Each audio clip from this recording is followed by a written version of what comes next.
Baik, Bismillahirrahmanirrahim. Alhamdulillah, salatu wassalamu ala Rasulillah wa ala alihi wa sahbihi wa man wala. Subhanaka la ilma lana illa ma 'allamtana innaka antal alimul hakim. Wa la hawla wa la quwwata illa billahil aliyyil azim. Qala rabbi shrah li sadri wa yassir li amri wa hlul 'uqdatam min lisani yafqahu qawli. Subhanaka la ilma lana illa ma 'allamtana innaka antal alimul hakim. Amma ba'd. Pertamanya kita buka dengan umul kitab Al-Fatihah. A'udzubillahi minasyaitonirrajim. Bismillahirrahmanirrahim. Alhamdulillahi rabbil alamin. Ar-Rahmanir-Rahim. Maliki yaumiddin. Iyyaka na'budu wa iyyaka nasta'in. Ihdinas siratal mustaqim. Siratal ladzina an'amta 'alaihim ghairil maghdubi 'alaihim waladdallin. Amin. Baik, insya-Allah pagi ini kita sambung membaca kitab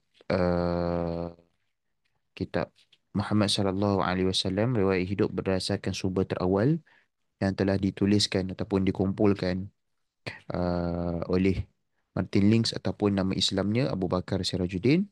Baik, boleh buka halaman yang ke-160 bagi siapa yang ada buku. Kalau siapa yang tak ada buku, tak apa, tak ada masalah, boleh dengar sahaja. Mungkin dalam perjalanan pergi ke tempat kerja ke ataupun ke mana sahaja yang anda sedang tuju. Moga dalam keadaan yang sihat dan baik-baik saja insya-Allah. Baik, bab yang ke-33, selepas tahun duka cita ataupun kita sebut sebagai selepas tahun kesedihan. Pada tahun selepas tahun duka cita, ziarah suci jatuh pada awal bulan Jun, dan pada hari raya Korban, Rasulullah sallallahu alaihi wasallam pergi ke Lembah Mina. Pergi ke Lembah Mina, tempat para penziarah suci berkemah selama 3 hari.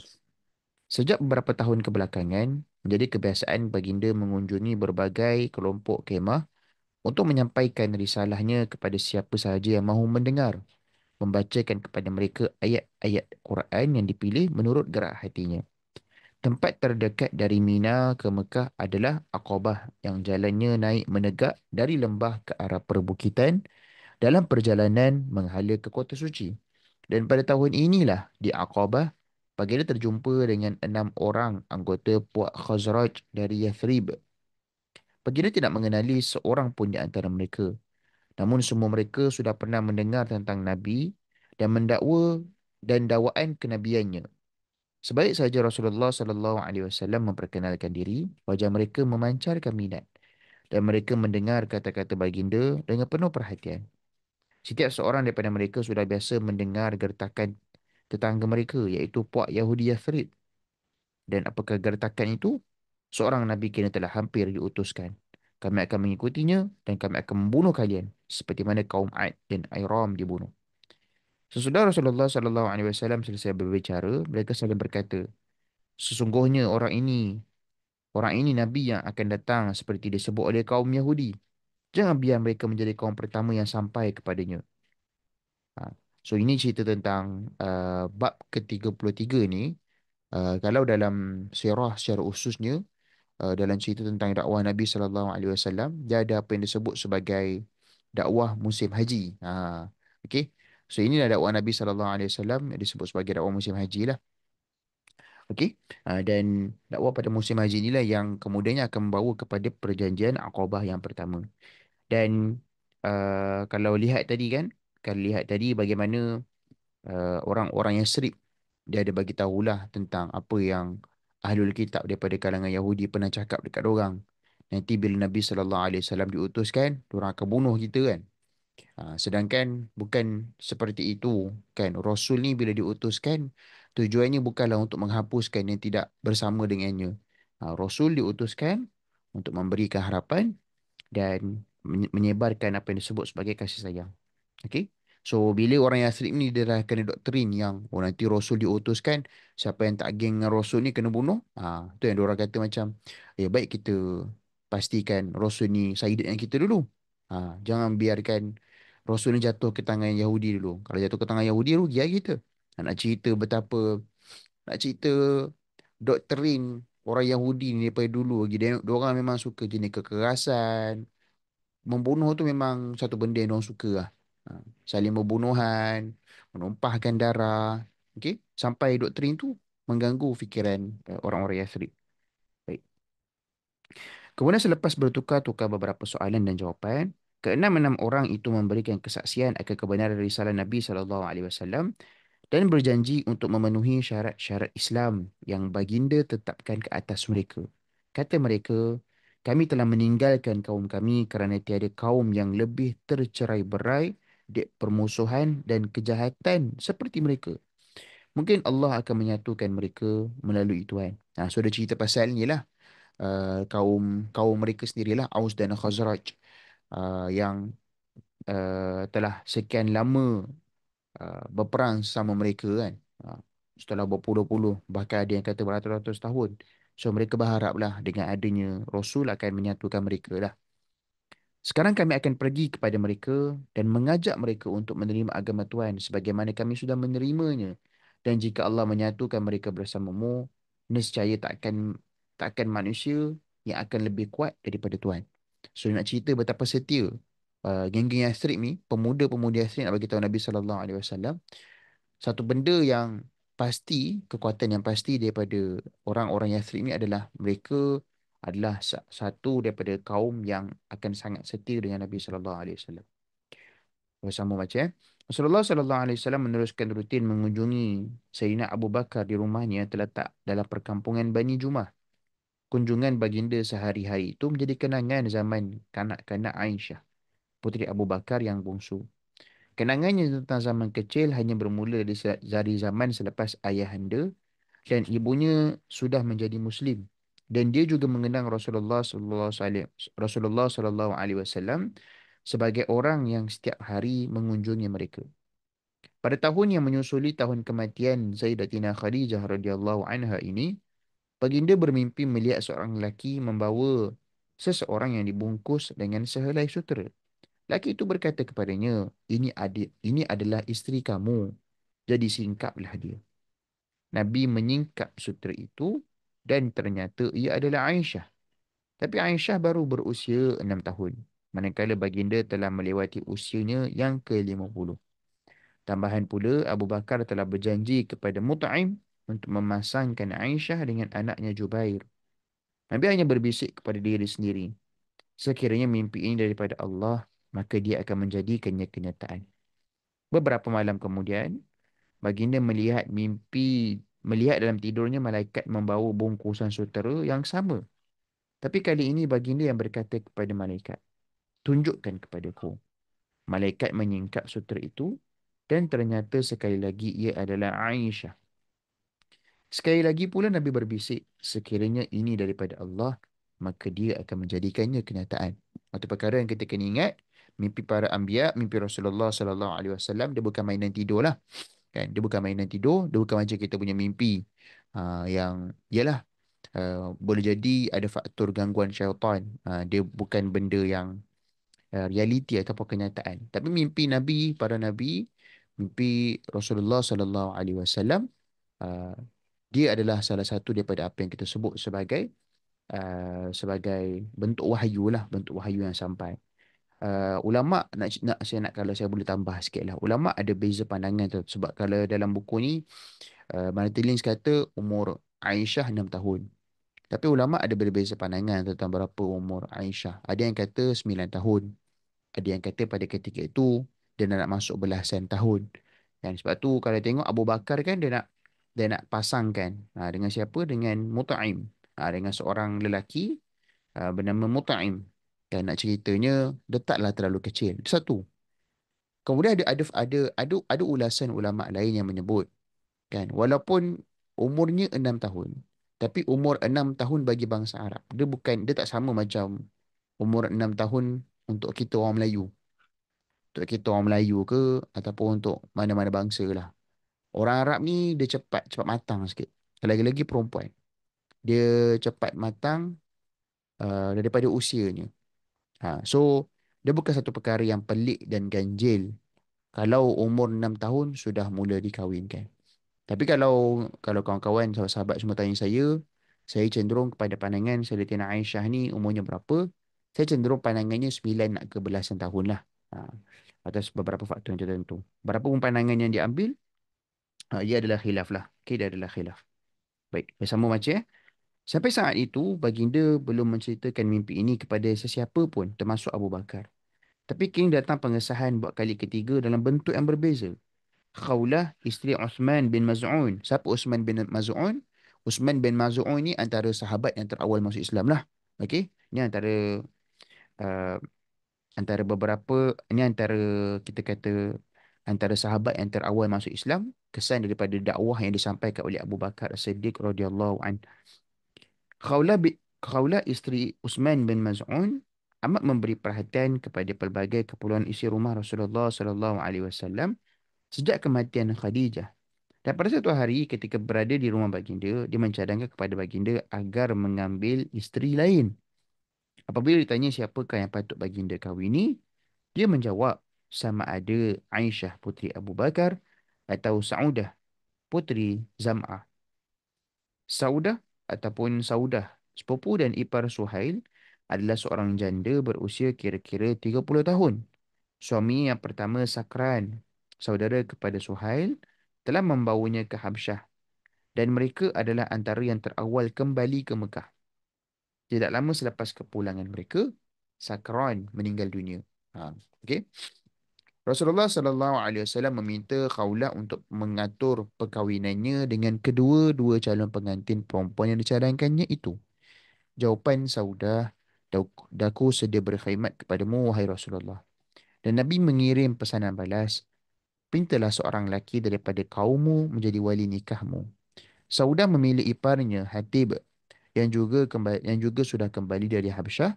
Lalu Hatib menjadi wali pernikahannya dengan Nabi sallallahu alaihi wasallam. Sementara itu, Abu Bakar menemui Mut'im dan berjaya memujuknya untuk membatalkan janji perkahwinan antara Aisyah dan anaknya.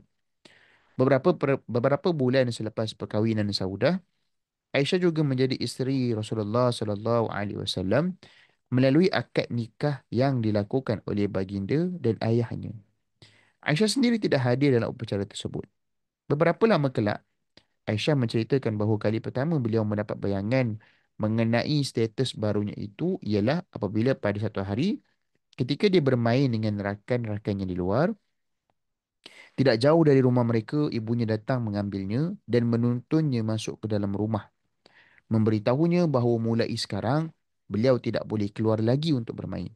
Sebaliknya, rakan-rakannya yang mesti datang kepadanya.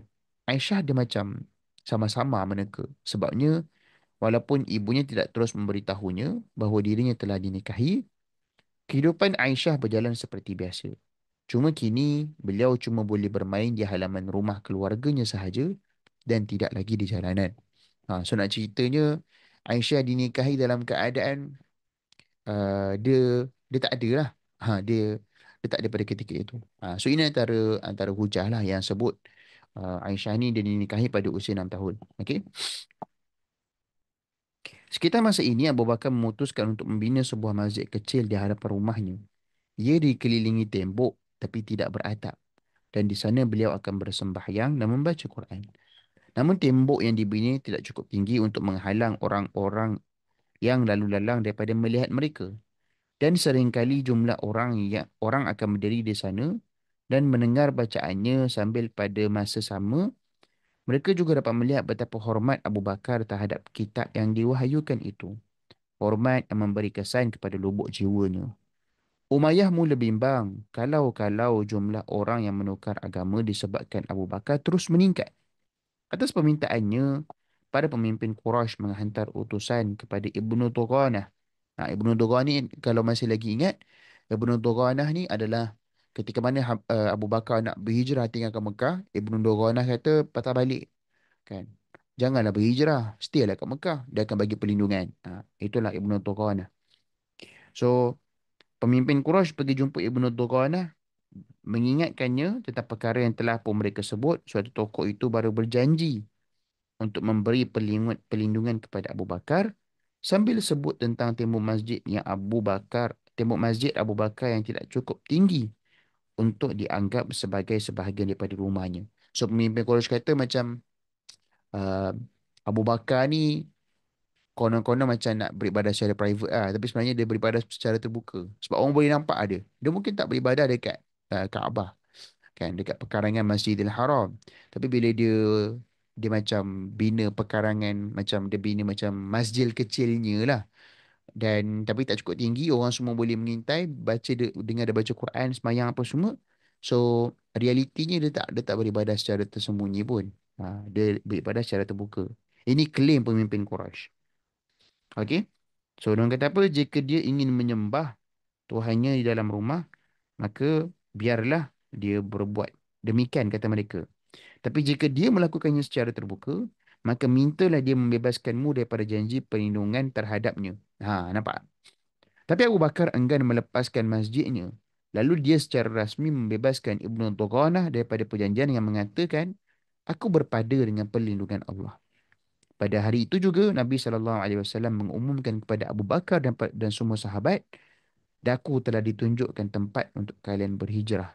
Daku melihat bumi yang subur, jenuh dengan pohon kurma di antara dua wilayah Batu Hitam. Itulah merujuk kepada Madinah lah. Okey. Wilayah Batu Hitam. Wilayah Batu Hitam tu merujuk kepada Allahumma salli ala Sayyidina Muhammad, Syam dan juga ni lah. Syam dan juga Mekah. Okey. Tengah-tengah. Baik. Yathrib menyahut. Bab yang ke-34. Tercerai-berai dek permusuhan dan kejahatan. Ketika mereka menggambarkan kaum mereka Ketika mereka menggambarkan kaum mereka sebegitu, enam orang Yathrib yang baru memeluk Islam itu tidaklah berlebih-lebihan. Pertempuran Bu'ath, konflik keempat dan yang paling ganas dalam perang saudara di antara penduduk Yathrib, belum menjadi penentu. Ia juga tidak disusuli dengan perjanjian damai yang sepadan dengan namanya, melainkan hanya sebuah perjanjian untuk berhenti bertempur buat sementara waktu. Dendam kesumat yang berbahaya dan berlarutan serta syarat dengan kejadian keganasan yang kian menjadi-jadi mendorong lebih banyak orang untuk bersetuju dengan pendapat golongan moderat daripada kedua-dua pihak yang percaya bahawa mereka memerlukan seorang ketua umum yang mampu menyatukan mereka seperti mana Qusay menyatukan Quraisy. Mereka tidak melihat jalan keluar lain bagi masalah mereka. Salah seorang tokoh terkemuka di Wadi Yathrib, iaitulah Abdullah bin Ubay, dianggap oleh ramai orang sebagai tokoh yang paling layak menjadi raja mereka. Dia tidak bertempur melawan Aus dalam konflik baru-baru ini dan sebaliknya telah menarik balik pasukannya menjelang hari pertempuran. Namun dia orang Khazraj dan sangat diragukan sama ada Aus sanggup menerima seorang raja yang bukan berasal daripada puak mereka. Enam lelaki Khazraj itu menyampaikan risalah Islam kepada seramai mungkin anggota kaum mereka yang mahu mendengarnya. Dan pada musim panas berikutnya, iaitu pada tahun 621 Masihi, lima daripada mereka sekali lagi melakukan ziarah suci, membawa bersama mereka 7 orang lain, di antaranya daripada Puak Aus. Di Aqabah, semua mereka yang berjumlah 12 orang ini telah berbai'ah, memberikan taat setia kepada Nabi SAW, dan bai'ah ini dikenali sebagai bai'ah Aqabah pertama. So, apa yang membawa kepada perjanjian Aqabah yang pertama adalah dakwah musim haji yang telah pun kita dengar tadilah pada bab yang ke-33. Menurut salah seorang daripada mereka, kami berbaiat kepada Rasulullah sallallahu alaihi wasallam pada malam Aqabah pertama, bahawa kami tidak akan menyekutukan Allah, tidak akan mencuri, tidak melakukan zina atau membunuh keturunan kami, dan tidak juga menabur fitnah, dan bahawa kami tidak akan mengingkari baginda dalam perkara yang benar. Dan baginda berkata kepada kami, sekiranya kalian menunaikan bai'ah ini, maka syurga adalah milik kalian. Dan jika kalian melakukan salah satu daripada dosa ini dan menerima hukuman di dunia ini, itu akan menjadi satu penebusan, iaitu kafarah. Sebaliknya, jika kalian menyembunyikan kesalahan sehingga hari kebangkitan, maka terserah kepada Allah untuk menghukum atau mengampuni sebagaimana yang Dia kehendaki. Suatu mereka berangkat pulang ke Yathrib, Rasulullah sallallahu alaihi wasallam mengirim bersama mereka Mus'ab. Ni Mus'ab siapa? Mus'ab bin Umair daripada Bani Abduddar yang pada masa itu telah pulang dari Habsyah. Dia ditugaskan untuk membaca Quran dan memberikan mereka bimbingan agama. Sebelum saya lupa, rakan-rakan sahabat-sahabat yang dirahmati Allah, tak semua sahabat yang berhijrah ke Habsyah telah pulang. Ada yang even walaupun telah berhijrah ke Madinah masih ada lagi ke Habsyah. Lepas tu ada kalau baca dalam sirah, ada sahabat yang dia lambat sikit berhijrah ke Madinah dari Habsyah. Sebab dia masih lagi duduk dekat Habsyah lah. Okay. So Mus'ab bin Umair ditugaskan untuk membacakan Quran dan memberikan mereka bimbingan agama. Dia tinggal bersama As'ad bin Zurarah, salah seorang daripada 6 orang yang memeluk Islam pada tahun sebelum itu. Mus'ab juga ditugaskan untuk memimpin solat kerana meskipun mereka telah memeluk Islam, Puak Aus belum rela membiarkan orang Khazraj menjadi imam mereka dan begitu juga sebaliknya. Nampak tak? Konflik itu masih lagi ada lah. Walaupun mereka dah bersiap untuk berdamai, tapi macam dia takes time sikit. Dia tak adalah terus. Okey. Persaingan antara anak cucu kepada dua putera Qailah. So, suku Aus dan Khazraj ini digambarkan datang daripada satu orang lah. Itulah Qailah. Telah lama berlangsung. Namun begitu perkahwinan campur di antara kedua-dua kabilah itu masih sering terjadi. Dan lantaran perkahwinan sedemikianlah As'ad, orang Khazraj yang menjadi tuan rumah Mus'ab, kini menjadi sepupu kepada Sa'ad bin Mu'az, ketua salah sebuah marga dalam kabilah Aus. Sa'ad membantah keras agama baru itu. Dia justru marah. Namun pada masa yang sama malu apabila melihat sepupunya As'ad pada suatu hari duduk bersama-sama Mus'ab dan beberapa orang yang baru menjadi Muslim di sebuah kebun di tengah wilayah kaumnya dan begitu asyik berbual dengan anggota kaumnya. Dia bertekad untuk menghentikan kegiatan yang sedemikian. Namun dia tidak pula mahu terlibat dalam keadaan yang tidak menyenangkan. Nampak ada konflik. Dia nak stop tapi dalam sama dia macam tak naklah menimbulkan ketegangan kan. Okay. Lalu Sa'ad pun pergi menemui Usaid, orang yang memiliki wibawa hampir setara dengan wibawanya dan berkata, "Pergilah kamu kepada dua lelaki ini yang telah datang ke tempat kita untuk mengaibkan saudara kita yang lemah. Tidak disangsikan bahawa saudara yang dimaksudkannya itu ialah adiknya. Iyas, penduduk Yathrib yang pertama memeluk Islam dan kini telah meninggal dunia. Dan usir mereka keluar dan larang mereka daripada datang ke kampung kita lagi." Iyas ni siapa? Kalau masih lagi ingat bab-bab sebelumnya kan. Iyas ni orang yang dulu masa awal dulu dia cubalah nak berdakwah dekat penduduk, penduduk Yathrib. Tapi dia bukanlah cuba nak berdakwah tapi dia macam dia menerima dan dia cuba kata dekat kaumnya, cubalah accept kan. Masa tu ada juga orang Yathrib datang melakukan haji. Tapi macam dia kan antara orang muda yang tak didengar suaranya. Okey. Dan kini telah meninggal dunia. Dan usir mereka keluar. Dan larang mereka daripada datang ke kampung kita lagi. Andai As'ad bukan kerabatku, tentu aku tidak akan membebankan kamu dengan persoalan ini. Tapi dia adalah anak saudara ibuku dan aku tidak dapat berbuat apa-apa terhadapnya. Nampak tak? Orang-orang yang Yathrib ni diorang sangat uh, concern. Walaupun bukan adik beradik pun. Sepupu je. Tapi macam dia tak senang tengok sepupu dia yang mula bergaul dengan orang yang mungkin boleh bagi apa boleh bagi ancaman kepada kepercayaan. Usaid mengambil tombaknya dan pergi. Dia berdiri di depan mereka dan berkata dengan cara yang paling bengis yang dia mampu. "Apa yang membuat kalian berdua ke sini untuk mengaibkan saudara kami yang lemah? Tinggalkan kami kalau kalian masih sayangkan nyawa kalian." Itu kata Mus'ab. Mus'ab memandangnya dan berkata dengan lemah lembut, "Mengapa tak duduk dulu dan dengar apa yang akan aku katakan? Andai ia menyenangkan hatimu, terimalah. Jika tidak, jauhkan dirimu daripadanya." Itu permintaan yang sama, kata Usaid yang menyukai penampilan dan kelakuan utusan Nabi itu. Dia lalu menghunjam tombaknya ke tanah dan duduk di samping mereka.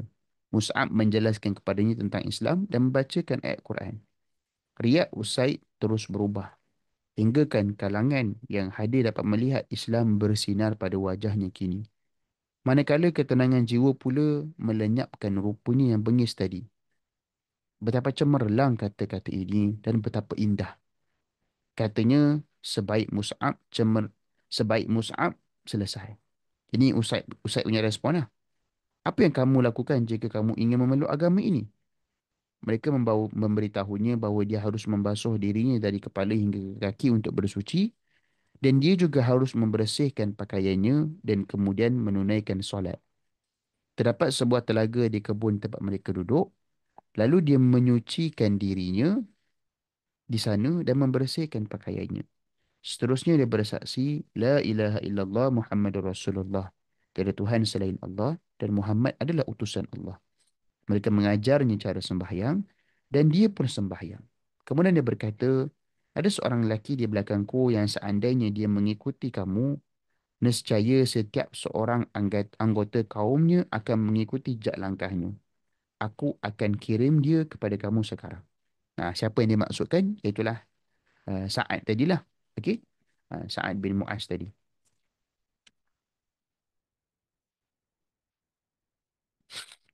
Maka Usaid kembali kepada kaumnya. Dari jauh mereka sudah dapat melihat bahawa dia telah berubah. Apa yang telah engkau lakukan? Tanya Sa'ad. Aku telah bercakap dengan kedua-dua orang itu, kata Usaid. Dan demi Allah, aku tidak melihat sebarang mudarat pada mereka. Tapi aku telah melarang mereka daripada meneruskan kegiatan dan mereka berkata, kami akan lakukan seperti yang engkau kehendaki. Nampaknya tindakanmu sia-sia, kata Sa'ad. Sambil mengambil tombak dari tangan Usaid dan pergi ke tempat para mukmin itu masih duduk dalam dalam aman di kebun. Dia berbantahan dengan sepupunya As'ad dan memarahinya kerana telah mengambil kesempatan daripada hubungan persaudaraan mereka. Mus'ab masuk campur dan menyebut kepada Sa'ad perkara yang sama seperti disebut kepada Usaid. Lalu Sa'ad bersetuju untuk mendengarnya dan akhirnya natijah yang sama kembali. Natijah yang sama terhasil. Nak ceritanya, rakan-rakan sahabat-sahabat yang dirahmati Allah, uh, begitulah bagaimana kelembutan dia boleh selalu memadamkan api kemarahan. Sebab tu kalau bila seorang marah-marah kita ni, kita jangan balas dengan kemarahan lah. Sebab bila api jumpa api, dia jadi makin marah. So, bila kita sedang berhadapan dengan orang yang marah, kita kena bertenang terlebih dahulu. Kita kena jadi macam air lah. Kan? Bila orang tengah marah ni, kita kena jadi macam air. Ambil masa sekejap, bagi dia space, bagi dia lepaskan kemarahan dia. Kita respon baik-baik. Kemudian kita siramlah air kepada api tu. Nanti terpadamlah api tu. Nampak tak macam mana kita belajar daripada Mus'ab bin Umair ni, cara untuk deal. Nak berdakwah ni, benda yang paling utama adalah akhlak. Benda yang paling utama dalam berdakwah adalah akhlak. Ha, baik. Sesudah saat menunaikan solat, dia kembali kepada Usaid dan mereka yang berada bersamanya. Mereka kemudian bersama-sama pergi ke tempat perhimpunan kaum mereka. Sa'ad berbicara kepada mereka, bagaimana kedudukanku pada pandangan kalian? Kaumnya menjawab, anda adalah penghulu kami, orang yang paling baik pertimbangan di kalangan kami dan yang paling bagus kepemimpinannya. Maka Sa'ad bin Mu'az pun kata, kalau begitu, aku akan kata kepada kalian yang aku bersumpah untuk tidak bercakap dengan lelaki maupun perempuan di kalangan kalian selagi kalian belum beriman kepada Allah dan Rasulnya. Itu kata Sa'ad bin Mu'az kepada kaumnya. Masa dia kumpul semua orang, dia berdiri kat atas, dekat depan tu, macam ada stage lah. Dia orang tak ada stage pun. Dan dia cakap macam tu. Dan kemudian menjelang malam, tiada seorang pun anggota kaumnya yang belum memeluk Islam. Nak cerita betapa influence. Inilah contoh influencer yang bagus. Influencer yang bagus adalah influencer yang bawa lebih ramai orang melakukan kebaikan, lebih banyak mengingati Allah Subhanahu Wa Taala dalam hidupnya. Mus'ab tinggal bersama As'ad selama kira-kira 11 bulan. Lama. Lama. Dan banyak orang yang telah memeluk Islam sepanjang tempoh itu. Menjelang bulan ziarah suci berikutnya, dia pulang ke Mekah untuk menyampaikan khabar kepada Nabi SAW tentang hasil usahanya di kalangan pelbagai marga, kabilah Aus dan Khazraj. Rasulullah SAW sudah tahu bahawa tanah subur di antara dua wilayah batu hitam yang dilihatnya dalam mimpi adalah Yathrib. Dan baginda juga sedar bahawa kali ini baginda juga akan berhijrah. Kini hanya segelintir orang di Mekah yang sangat baginda percayai, seperti ibu saudara sebelah isterinya Ummul Fadal. Baginda juga yakin bapa saudaranya Abbas tidak akan sesekali mengkhianatinya dan tidak pernah membocorkan rahsia yang disampaikan kepadanya meskipun dia masih belum memeluk Islam. Justru itu, Rasulullah SAW memberitahu kepada ibu saudara sebelah isterinya, Ummul Fadl dan juga Abbas, mengenai hasrat baginda yang akan berhijrah ke Yathrib. Dan rencana itu amat bergantung kepada rombongan dari wadi itu yang dijangka tiba pada musim ziarah suci akan datang. Wadi itu merujuk kepada Yathrib. Mendengar hal ini, Abbas mengatakan dirinya berasa bertanggungjawab untuk pergi bersama anak saudaranya itu untuk bertemu ahli rombongan itu dan bercakap dengan mereka. Dan Nabi SAW pun bersetuju. Tidak lama selepas keberangkatan Mus'ab, beberapa Muslim Yathrib berangkat untuk melaksanakan ziarah suci seperti yang telah mereka rencanakan dengannya. Anggota jemaah itu berjumlah 73 lelaki dan 2 wanita. Dan semua mereka berharap untuk bertemu dengan Rasulullah SAW. Salah seorang pemimpin mereka adalah ketua suku Khazraj yang bernama Bara'. Pada awal perjalanan timbul sesuatu yang mengganggu fikiran Bara'. Mereka dalam perjalanan ke Mekah, tempat terletaknya Kaabah dan pusat ziarah suci terbesar di seluruh tanah Arab. Dan di sana juga ada Nabi SAW, insan yang mereka akan kunjungi. Dan di sana juga Quran diturunkan dan di sana ke sana juga jiwa mereka sedang terbang dengan penuh harapan mendahului batang tubuh mereka. Jadi adakah patut atau wajar untuk mereka bersembayang membelakangi Mekah dan sebaliknya menghadap ke utara ke arah Syria? Ini perkara yang mengganggu Bara'ah sebab awal-awal dakwah Islam memang masa tu kiblat bukan ke Mekah. Masa tu kiblat ke Baitul Maqdis, Masjidil Aqsa. Okey, so dia macam ada daripada kalangan orang Yathrib ni dia kata macam dia macam dia ada terganggu. Biasalah kan. Kita datang datang Mekah, tapi kita punya kiblat bukan Mekah. Kita punya kiblat Masjidil Aqsa. So dia macam pelik lah. Dia macam betul ke agama ni kan? Sebenarnya betul ke? Macam tu lah. Dia macam terganggu. Dia macam mula ragu-ragu. So hal ini mungkin lebih daripada sekadar lintasan, minta maaf. Hal ini mungkin lebih daripada sekadar lintasan fikiran kerana Barak hanya akan hidup beberapa bulan sahaja lagi. Dan seorang yang hampir dengan kematian kadang-kala dianugerahkan prarasa. Walau bagaimanapun kemungkinannya, dia mengungkapkan apa yang terlintas dalam benaknya itu kepada teman-temannya. Manakala mereka mengatakan bahawa setakat mereka tahu, Nabi SAW solat menghadap ke arah Syria, iaitu ke arah Baitul Maqdis. Dan mereka tidak berhasrat untuk melakukan sesuatu yang berlainan daripada amalan baginda. Aku akan solat menghadap Kaabah, kata Barak, dan itulah yang dilakukannya sepanjang perjalanan. Sementara mereka yang lain terus bersemayang menghadap Baitul Maqdis. Mereka berbantahan dengannya tapi tidak berhasil. Hanya sesudah mereka mencapai Mekah, baru Barak berasa sangsi, lalu dia berkata kepada Ka'ab bin Malik, salah seorang anggota kaumnya yang paling muda. Dan salah seorang angg- dan salah seorang dari ramai penyaiknya paling berbakat di Yathrib. So itulah Ka'ab bin Malik. Anak saudaraku, ayuh kita pergi kepada Rasulullah SAW dan bertanya kepada baginda tentang apa yang telah aku lakukan dalam perjalanan ini. Kerana jiwaku kini berasa sangsi setelah menyaksikan kalian membantah perbuatanku. Maka mereka pun bertanya kepada seorang lelaki di Mekah di mana mereka dapat menemui Nabi yang belum pernah mereka lihat itu. Kalian kenal bapa saudaranya Abbas? Tanya lelaki itu. Dan mereka mengiyakan kerana Abbas sering berkunjung ke Yathrib dan cukup dikenali di sana. Apabila kalian memasuki masjid, dia adalah orang yang duduk di samping Abbas. Jelas lelaki itu. Mereka pun pergi menemui Nabi SAW yang menjawab pertanyaan Barak. Anda telah tahu arahnya, anda cuma perlu berpegang dengannya.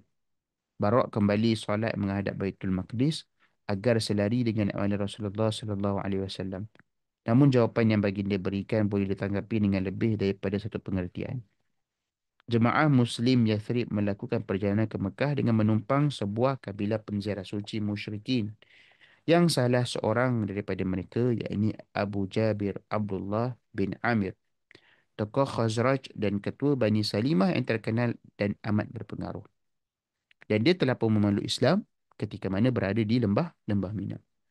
Mereka telah sepakat untuk menemui Nabi SAW secara rahsia seperti sebelumnya di Aqabah pada malam kedua sejurus selepas menunaikan ziarah suci. Salah seorang daripada mereka meriwayatkan, mana itu kami tidur bersama kaum kami di tengah kafilah sehingga berlalu sepertiga malam. Kami kemudian merangkak keluar dari celahan orang yang sedang tidur menuju ke perjumpaan yang telah ditetapkan dengan Rasulullah sallallahu alaihi wasallam. Mencuri keluar senyap-senyap mencuri keluar sesenyap merpati pasir sehingga semua kami berkumpul di galur berdekatan Aqabah. Kami menunggu di sana sehingga Rasulullah sallallahu alaihi wasallam sampai dan bagi datang bersama bapa saudaranya Abbas yang pada masa itu masih belum menganut agama kaumnya, tapi mahu menemani pada masa itu masih menganut agama kaumnya, tapi masih mahu menemani anak saudaranya untuk memastikan janji yang diberikan kepadanya boleh dipegang. Setelah Rasulullah sallallahu alaihi wasallam duduk, Abbas memulakan bicara. Kaum Khazraj, demikian nama yang biasa digunakan orang Arab terhadap Khazraj dan Aus. Kalian tahu betapa kami menyanjung Muhammad. Kami telah melindunginya daripada kaum sendiri agar dia dihormati di kalangan marga dan selamat dalam negerinya sendiri. Tapi dia telah memutuskan untuk beralih kepada kalian dan bergabung dengan kalian. Jadi kalau kalian fikir bahawa kalian akan berpegang pada janji yang kalian berikan kepadanya dan kalian akan melindunginya daripada semua penentangnya, maka menjadi milik kalian beban yang kalian sendiri pilih. Namun kalau kalian fikir akan mengkhianati dan mengecewakannya setelah dia pergi kepada kalian, maka tinggalkanlah dia sekarang. Mereka menjawab, kami telah mendengar apa yang dikatakan. Tapi berbicaralah wahai Rasulullah dan putuskan untuk dirimu sendiri dan demi penguasamu apa yang Tuhan mahukan. Selepas membaca beberapa ayat Quran dan menyeru mereka kepada Allah dan Islam, Rasulullah sallallahu alaihi wasallam bersabda, dan aku membuat perjanjian ini bersama kalian dengan syarat kesetiaan yang kalian janjikan kepadaku. Akad dan syarat ja- Dan aku membuat perjanjian ini bersama kalian dengan syarat kesetiaan yang kalian janjikan kepadaku akan mengingat kalian untuk melindungiku seperti kalian melindungi isteri dan anak-anak kalian. Barak bangun memegang tangan baginda dan berkata, demi dia yang telah mengutus dikau dengan kebenaran, kami akan melindungimu seperti mana kami melindungi mereka. Maka terimalah ikrar setia kami, wahai Rasulullah, kerana kami adalah pahlawan perang yang memiliki senjata yang telah diwariskan turun-temurun. Seorang lelaki Aus mencelah dan berkata, wahai Rasulullah, ada ikatan antara kami dan pihak lain. Maksudnya kaum Yahudi. Dan kami sanggup memutuskan ikatan itu.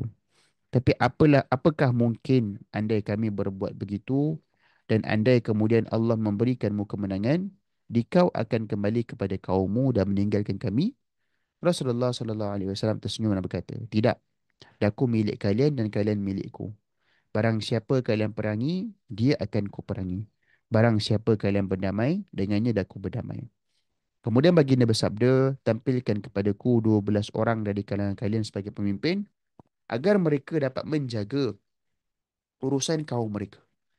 Mereka pun memilih 12 pemimpin, 9 daripada Khazraj dan 3 daripada Aus. Kerana 62 orang yang hadir di situ adalah daripada suku Khazraj, termasuk 2 orang wanita. Manakala daripada suku Aus hanya 11 orang yang hadir. As'ad dan Bara adalah di antara 9 pemimpin Khazraj yang dipilih. Manakala di antara 3 pemimpin Aus pula ialah Usaid yang dikirim oleh Sa'ad bin Mu'az untuk mewakilinya. Ketika mereka seorang demi seorang hendak memberikan bai'ah kepada Rasulullah sallallahu alaihi wasallam, seorang lelaki Khazraj yang merupakan salah seorang daripada 12 orang yang berbai'ah pada tahun sebelumnya memberi isyarat agar mereka menunggu.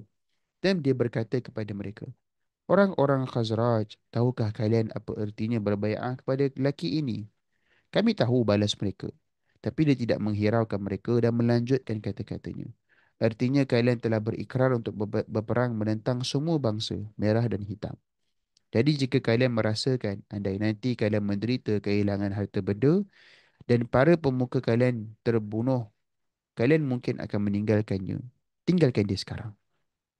Kerana jika kalian meninggalkannya kemudian nanti, ia akan mendatangkan aib kepada kalian di dunia ini dan di akhirat nanti. Tapi jika kalian merasakan yang kalian akan menunaikan ikrar kalian, maka ambillah dia. Kerana demi Allah itulah yang terbaik di dunia dan di akhirat. Mereka menjawab, harta benda kami hilang dan para pemuka kami terbunuh, kami tetap akan mengambilnya. Dan apa pula yang akan menjadi milik kami, wahai Rasulullah, jika kami memenuhi ikrar kami kepadamu? Syurga. Jawab Rasulullah. Lalu mereka berkata, hulurkan tanganmu. Baginda menghulurkan tangannya dan mereka pun berbayar. Sementara itu, Iblis memerhati dan mendengar dari puncak Aqabah. Apabila ia tidak dapat menahan diri, ia berteriak senyaring-nyaringnya dan menyebut nama Muzammam, orang yang tercela. Nabi SAW kenal siapa yang berteriak itu. Lalu baginda menjawab, wahai musuh Allah, aku tidak akan biarkan engkau tenang. Okey, jadi rakan-rakan sahabat-sahabat yang dirahmati Allah Subhanahu Wa Taala, alhamdulillah kita sudah berhenti sampai ke bab yang ke-34. Saya fikir kita berhenti di sini dulu. Kita dah selesai sampailah kepada cerita tentang perjanjian Aqabah yang pertama dan perjanjian Aqabah yang kedua. InsyaAllah esok kita akan sambung dengan bab tentang hijrah Nabi SAW dan juga para sahabat ke Yathrib. Allah Ta'ala alam. Saya fikir kita berhenti di sini dulu. Terima kasih rakan-rakan sahabat-sahabat semuanya. Mudah-mudahan uh, sesi kita membaca ini bantulah kita untuk recall balik apa yang kita belajar daripada sirah, dan memperkenalkanlah kita kepada beberapa orang sahabat yang mungkin selama ni kita biasa dengar nama mereka, tapi akhirnya kita macam baru dengar, oh okey, ni orang penting rupanya. Okey. Allah Ta'ala alam. Kalau tak ada apa-apa, saya berhenti di sini dulu. Barakallahu fikum. Uh, Terima kasih semua. أقول قولي هذا وأستغفر الله ولكم. Kita tutup dengan tasbihul kafarah dan suratul Asr. Subhanallah bihamdihi subhanaka Allahumma bihamdika asyhadu an la ilaha illa ant astaghfiruka wa atubu ilaik. Bismillahirrahmanirrahim. Wal 'asr innal insana lafi khusr illa alladhina amanu wa 'amilus salihat wa tawassaw bil haqq wa tawassaw bis sabr. Walhamdulillahi rabbil alamin. Terima kasih juga semuanya. Assalamualaikum warahmatullahi taala wabarakatuh.